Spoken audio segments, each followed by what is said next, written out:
Assalamualaikum warahmatullahi wabarakatuh. Para siswa kinasih, wilujeng pepanggihan malih kaliyan kula Ibu Erste ing pasinaon basa Jawi. Pasinaon dinten menika tasih badhe nyinau babagan Serat Wedhatama Pupuh Pangkur. Kompetensi dasaripun inggih menika ingkang kapisan menelaah teks Serat Wedhatama Pupuh Pangkur. Ingkang kaping kalih menanggapi isi Serat Wedhatama Pupuh Pangkur dan menulis serat serta menyajikan syair tembang pangkur dengan bahasa sendiri.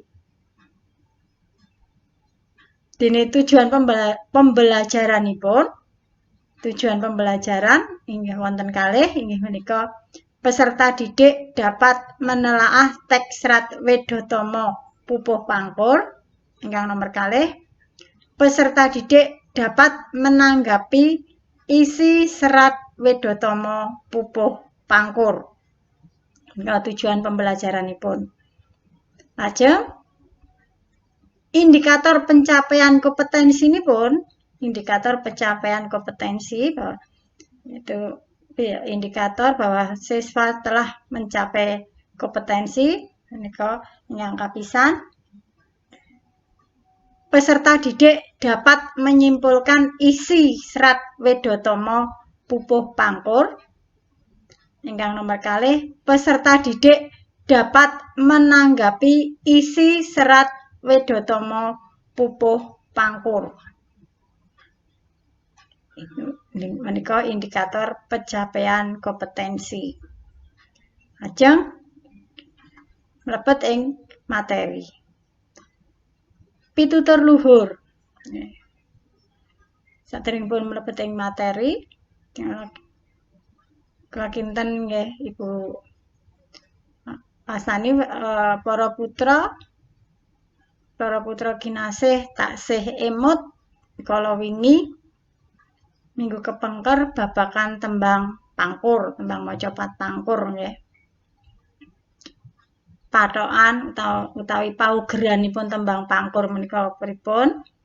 Guru gatra, guru lagu, guru wilanganipun, terus lajeng falsafahipun, watakipun, sasmitanipun nggih.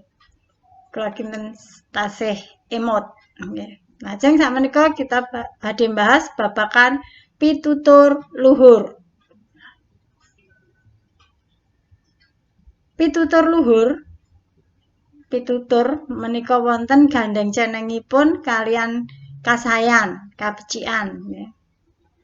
Pitutur menika mujudaken wejangan utawi nasihat ingkang nggadahi tujuan kangge ngowahi tindak tanduk tiyang gesang kanthi sarana pitutur, kanthi cara lesan kang adiluhung nggih, kanthi cara pitutur utawa nasihat ingkang adiluhung ya ingkang lajeng saged menehi nyukani roh ingkang awujud semangat utawi motivasi. Orang untuk lebih untuk mewujudkan semangat utawi motivasi kangge tiyang gesang. Pitutur luhur atau bahasa Indonesianya pitutur luhur itu nasihat yang ada hubungannya dengan kebaikan, di mana nasihat itu merupakan wejangan atau nasihat yang memiliki tujuan untuk merubah sikap orang hidup dengan cara lesan ya, dengan cara mengubah sikap orang hidup itu berubah menjadi lebih semangat, memiliki motivasi menjadi lebih baik. Nah, dengan menggunakan kata-kata yang manis, yang bisa memberikan semangat dan motivasi. Pitutur luhur. Lajeng tuladhanipun pitutur luhur ing tembang pangkur ing Serat Wedhatama pada kapisan nggih menika kala wingi minggu kepengker sampun kula tembangaken menika kula ambali kula tembangaken malih pada kapisan tembang pangkur ing Serat Wedhatama. Mingkar nggih. Para siswa kinasih samiya midhangetaken nyemak nggih. Kula ambali mingkar mingkuring angkara akarana karenan marti siwi sinawang resmining kidang sinupa sinukarta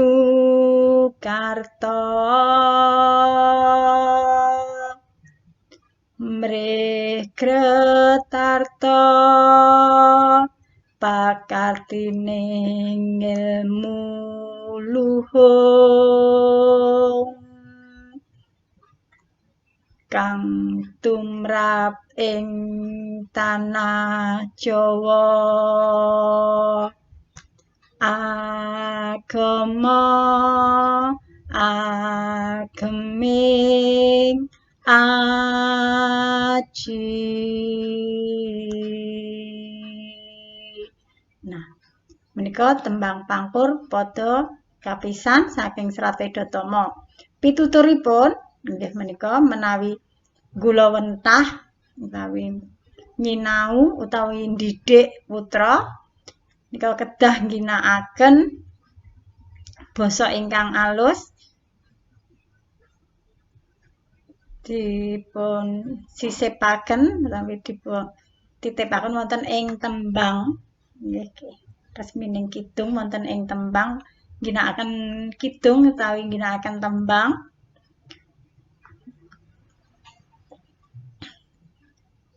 supados para putra nggadahi alusing budi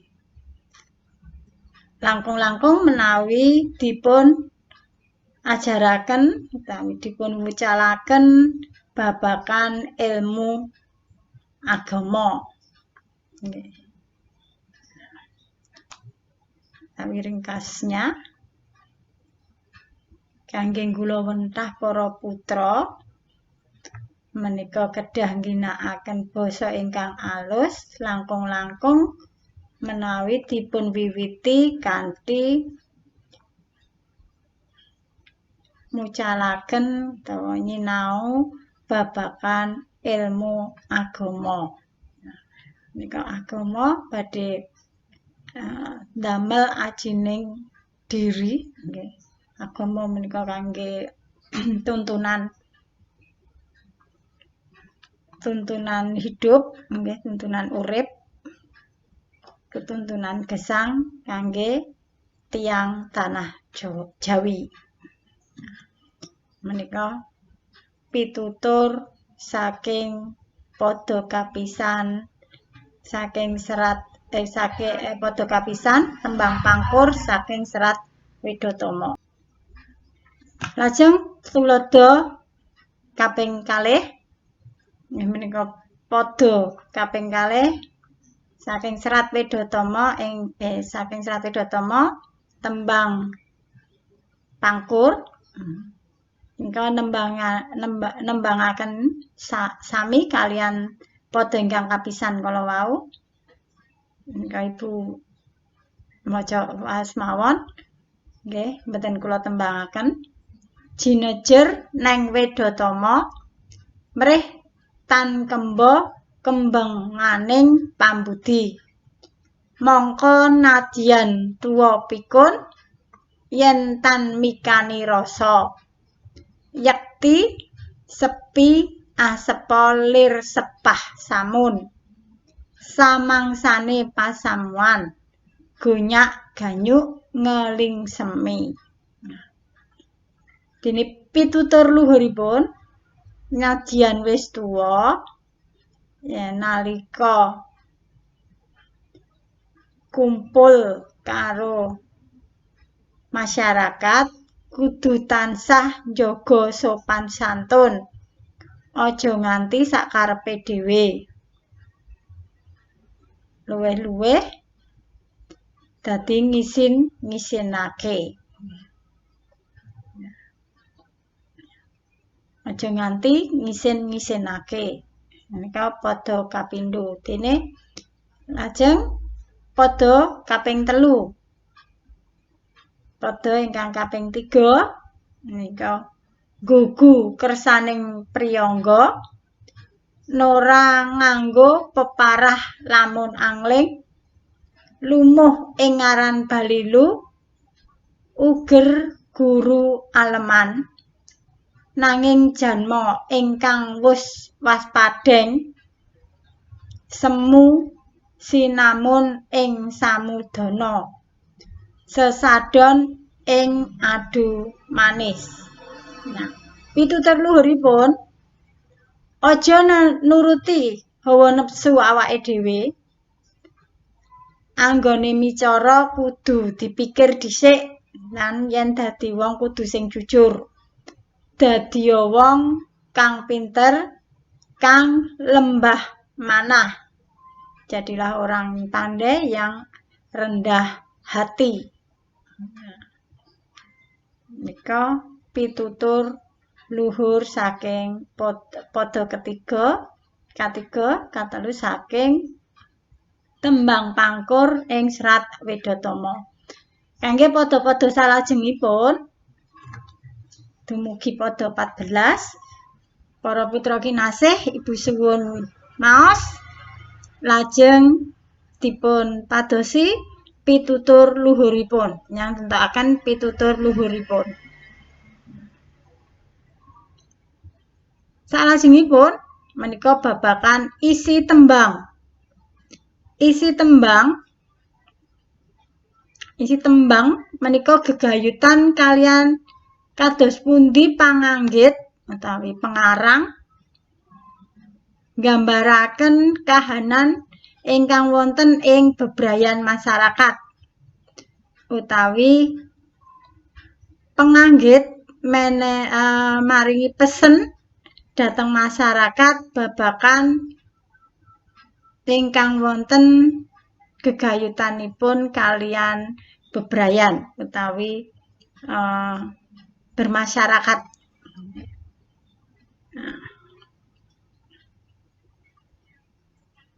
Umpaminipun kados pundi supados masyarakat nindakaken ajaran agama ingkang leres, ingkang lurus, nggih. Ingkang trep kalian ajaran-ajaran sak tenanipun nggih.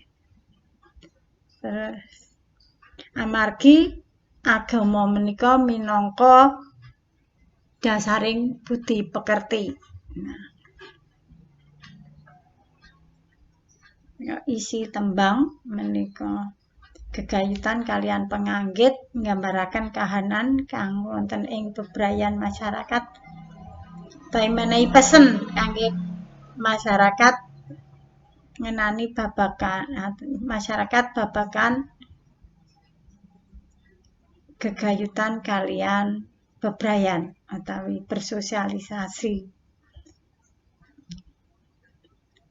Tuladhanipun padha kapisan.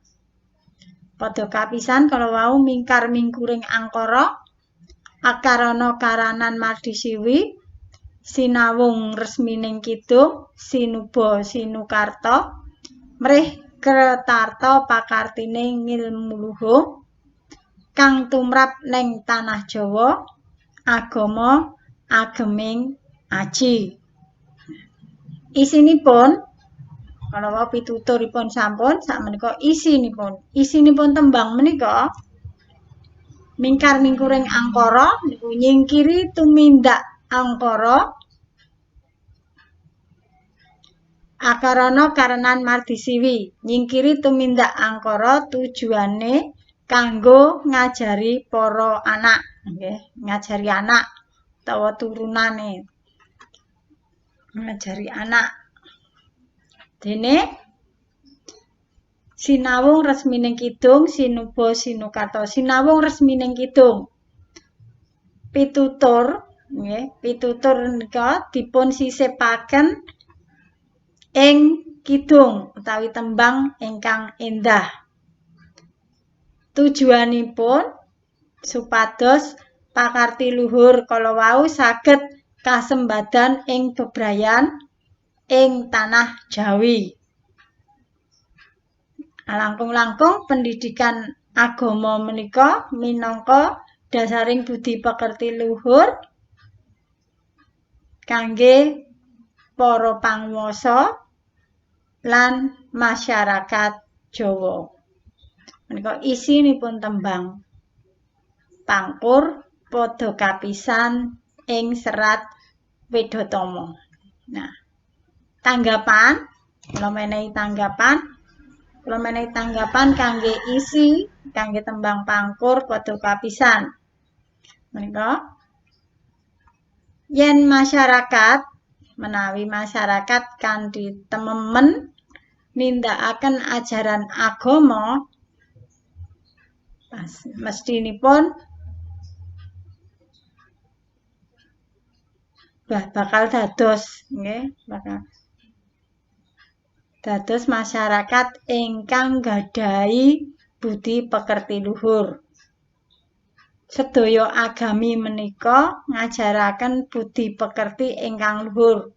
Mila para panguwaos, para pimpinan, utawi raja ugi kedah ngugemi ingkang dados kewajibanipun tiyang kang kagungan agama, ingkang gadhahi agama. Anggapan saya terhadap isi atau terhadap tembang Pangkur bait yang pertama dari Serat Wedhatama inggih menika basa Indonesianipun, kalau masyarakat benar-benar melakukan ajaran agamanya masing-masing, pasti bakal jadi masyarakat yang memiliki budi pekerti yang luhur. Semua agama pasti mengajarkan budi pekerti yang luhur. Nah, oleh karena itu, para pemimpin, orang-orang yang berkuasa juga harus memiliki kewajiban untuk menjadi orang yang memegang mentaati semua ajaran agama. Menika isi lan tanggapan tembang Pangkur padha kapisan. Mekaten para siswa kinasih materi pasinaon dinten menika babagan pitutur luhur, isi lan tanggapan. Nah, menawi para siswa kinasih dereng terang, dereng jelas, ibu suwun para putra kinasih nyerat pitakenan pundi ingkang dereng jelas utawi dereng terang kalian andharan ibu neng serat wonten ing Google Classroom, wonten ing diskusi utawi komentar panjenengan serat mangke ibu wangsuli wonten mriku. Lajeng kangge tagihan pepanggihan dinten menika nggih menika kula ibu nyuwun para siswa kinasih kangge setunggal maos Serat Wedhatama Pupuh Pangkur. Serat Wedhatama Pupuh Pangkur menika Serat Wedhatama saged dipun tumbas wonten ing toko buku. Reginipun menawi mboten salah menika 50.000 ngantos gangsal ewu wonten ing toko buku,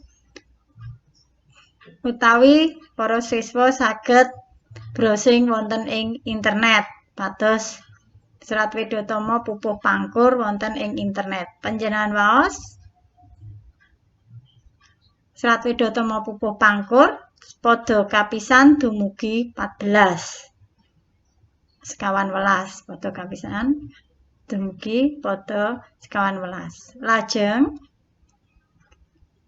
para putra kinasih pilih gangsal padha sanese nggih padha setunggal, kalih lan 3 sak sanese niku nggih. Dados padha sekawan dumugi padha sekawan welas. Panjenengan pilih gangsal padha ingkang para putra kinasih saged utawi ngira gampang, paling gampang nggih. Lajeng panjenengan temtokaken isinipun saben padha kasebut. Saben-saben padha menika panjenengan padosi isinipun. Saklajengipun panjenengan menehi tanggepan. Panjenengan menehi tanggepan saben sak padha kados tulodo ing samadya ing ngandhap. Nggih. Nika wonten tulodonipun. Wonten ampun kesepen jeneng, kelas, nomor absen. Tulodonipun padha sekawan. Panjenengan saged sampun ngertos, sampun maos, lajeng mangertos isinipun menapa panjenengan serat wonten mriki. Kolom menika panjenengan isi panjenengan serat isinipun padha sekawan. Lajeng tanggapanipun panjenengan kados pundi? Panjenengan serat wonten mriki. Lajeng tulodonipun padha lajeng sekawan saged gangsal, saged ugi 6. Nggih. Nika pokoke ingkang bakunipun para putra kinasih ingkang anggep paling gampang. Menika ingkang sampun para putra kinasih mangertosi isinipun. Nah, nika panjenengan serat isinipun lan tanggepanipun. Lajeng asilipun garapan menika para putra kinasih ketik ing Word lan dikirim ing Google Classroom kelasipun kiambak-kiambak. Paling dangu menika hasilipun Ibu tampi 6 dina saking dina menika. Menawi nika dinten Senin berarti dinten Minggu candhakipun, dinten Minggu ngajeng tanggal menawi niki tanggal 12 berarti 6 dina saklajengipun menika tanggal 16. Para putra kinasih itu paling lambat nggih, paling suwe niku Ibu tampi tanggal 16 menawi niki dinten Senin. Menawi dinten Selasa nggih berarti Seninipun tanggal 17. Tabuh utawi jam Ibu tampi paling dalu menika jam 7 dalu. Nggih. Nah, tugas menika ampun kesupen panjenengan serat biodata nggih menika jeneng, kelas lan nomor absen. Nek sampun dipun ketik sedaya biodata, foto, isi, tanggapan sedaya sampeyan panjenengan ketik lajeng panjenengan kirim ing Google Classroom. Kelasipun piyambak-piyambak. Menika tagihanipun dinten menika cekap semanten atur andharan saking Ibu.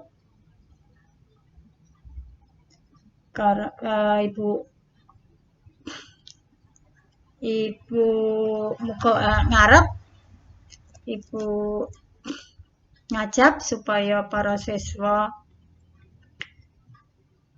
miterang terang babakan jelas babagan andharan materi ing dinten menika. Wassalamualaikum warahmatullahi wabarakatuh.